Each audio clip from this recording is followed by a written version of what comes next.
Here is the Avast Security News Roundup for the week ending July 30th, 2021. Clubhouse is now open to everyone. Social media app Clubhouse, for which member invitations were highly coveted throughout the pandemic, has ditched its invite-only exclusivity with a general release last week that makes the platform available to all users. After launching in the spring, invitations to the free audio-only app were so in demand that some sold for hundreds of dollars on eBay.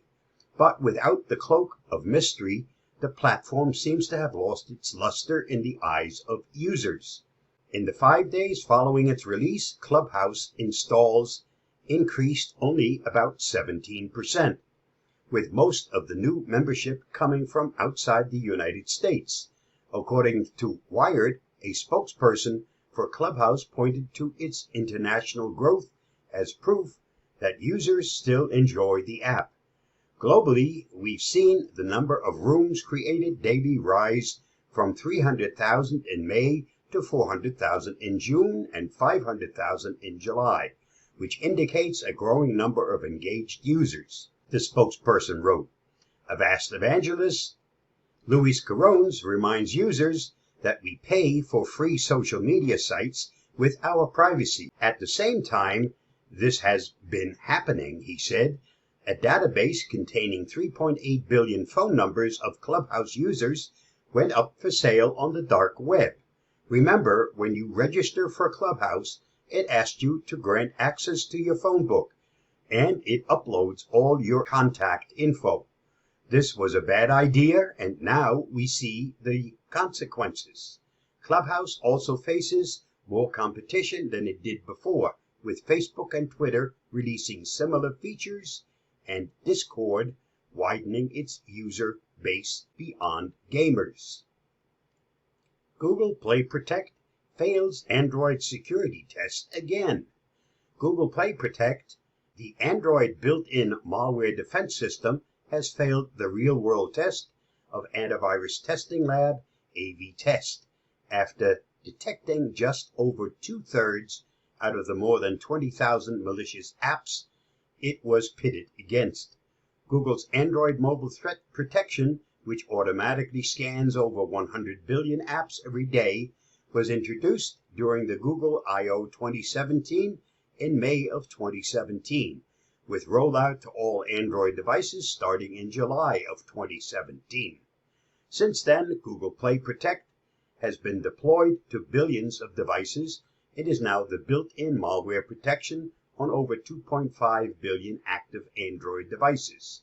According to the AV-Test results, Google's mobile threat detection solutions ranks last out of 15 Android security apps tested over a span of 6 months, between January to June of 2021.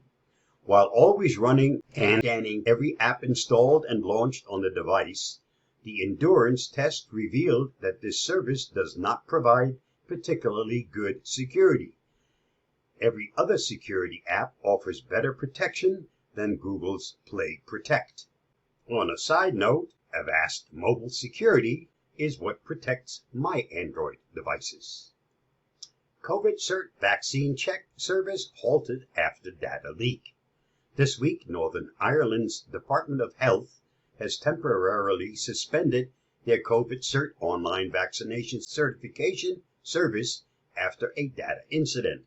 The government body said that a limited number of users were potentially exposed to data of other users, causing them to temporarily halt the service. COVIDCert enables fully vaccinated individuals based in Northern Ireland to obtain a digital certificate confirming their COVID-19 vaccination status. What this points out is that the more of these certificates or passports the governments mandate, the more breach vectors are available to the dark side. These types of documents should only be mandated when necessary. Google unveils new bughunters platform. To celebrate the 10th anniversary of its vulnerability rewards program, Google has launched Google Bug Hunters. a new bug bounty platform that brings together Google's various VRPs, Google, Android, Abuse, Chrome, and Play, and provides a single intake form for bug hunters, making the process simpler than it was before. The new site has a sleeker look and offers more features, including gamification, which encourages interaction and competition with per-country leaderboards. Since its inception, the program has led to 11,055 bugs found, 2022 researchers rewarded, and nearly 30 million paid out. For more on this story, see ZDNet. Pegasus project finds widespread use of spyware. Amnesty International claims that the Pegasus project, a collaborative investigation into Pegasus spyware, found evidence of widespread, persistent, and ongoing unlawful surveillance and human rights abuses perpetrated using NSO Group's Pegasus spyware.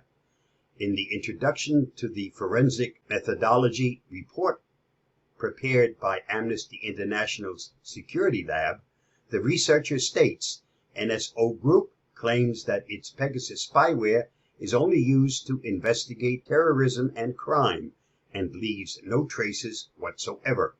This forensic methodology reports show that neither of these statements are true. For more, see Wired.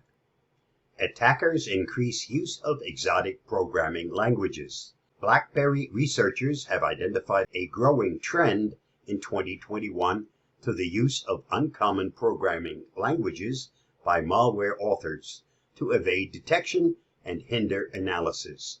In a new BlackBerry white paper, the researchers explore the trend and its potential impact by looking closer at 4 uncommon languages of interest: Go, D, Nim, and Rust, all of which have been observed being increasingly used with malicious intent.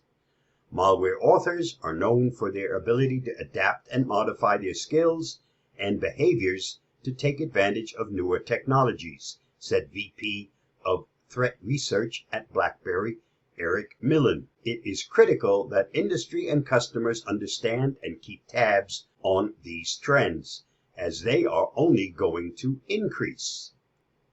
Only 2.3% of Twitter users enable two-factor authentication. According to Twitter's transparency report released this month, only 2.3% of the social media platform's user base enabled two-factor authentication, the security measure that requires a second verification step before letting someone into their account. Twitter offers 3 types of two-factor authentication: sending a unique code to the phone number linked to the account, using a mobile app to generate a unique code, and using a security key. Of these, the SMS method is the least secure since it is susceptible to SIM hijacking and phishing attacks. Yet almost 80% of the Twitter users who employ two-factor authentication use this method. For more, see Security Week. And that wraps up this week's Avast Security News Roundup. Stay safe, stay secure. I'll see you again soon. Bye-bye.